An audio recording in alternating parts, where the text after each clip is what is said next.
Welcome back to week 1, and in our final video we'll talk about what the 7 Weathermen Elements are that we will be examining throughout this class. So those weather elements include air temperature, air pressure, humidity, clouds, precipitation, visibility, horizontal air movement, so wind, and we are going to be kind of creating our own little weather station, as you can see here. We're not going to make a little box, but you guys are going to go out to a spot and measure all of these each week.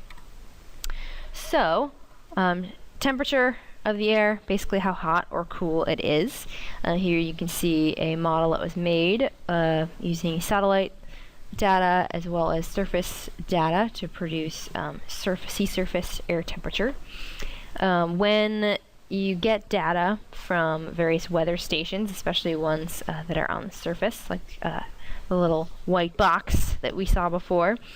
Typically, the thermometer is going to be in one of these white boxes in shade, because if it's in the sun, then we can have that temperature reading at a false high, which we're going to notice is going to happen when we get data from the weather station that a private citizen has in Hood River.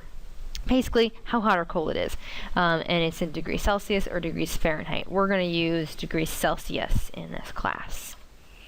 Air pressure, so this is the force of the air above an area, so it's weight of the air upon you. We'll get into this in more detail in a few weeks, and it's measured using a barometer, and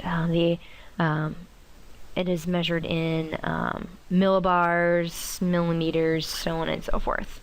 And we will be using a weather station for this. Hopefully I may get a barometer, may not. I'll have to wait and see for that.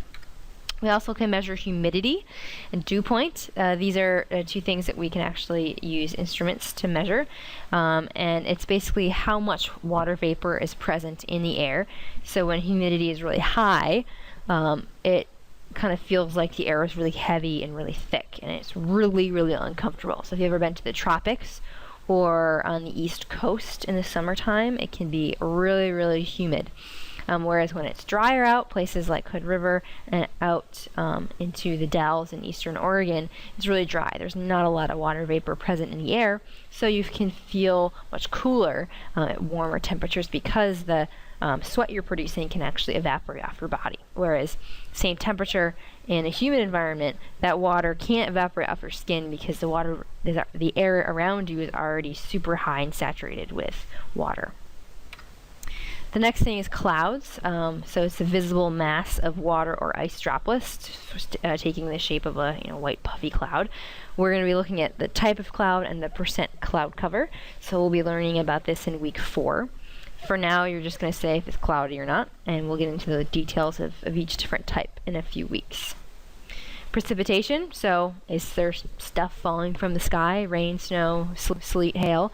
And this is measured at weather stations by having a set area that will collect the water, a funnel as you can see here that then fills up a can below that, and it can actually see how many inches of rain fell in that area. Visibility, how far you can see. So can you see really far ways, or is it pretty short distance? Is it foggy, or is there lots of, like in the summertime here, is there ash or smoke in the air from forest fires?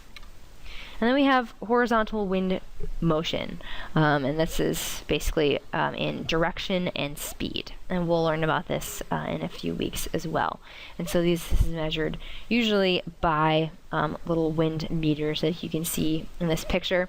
You can also use features like trees, people, any sort of object that will move in the wind to help tell you direction as well. And these are ways to actually report weather, wind direction and speed on an actual map, and we'll look at that in a few weeks as well. So that wraps up week 1. I will see you in lab this week. Please bring questions to lab, and make sure you read all your documents before you come so that you are prepared and ready to go. I will see you soon.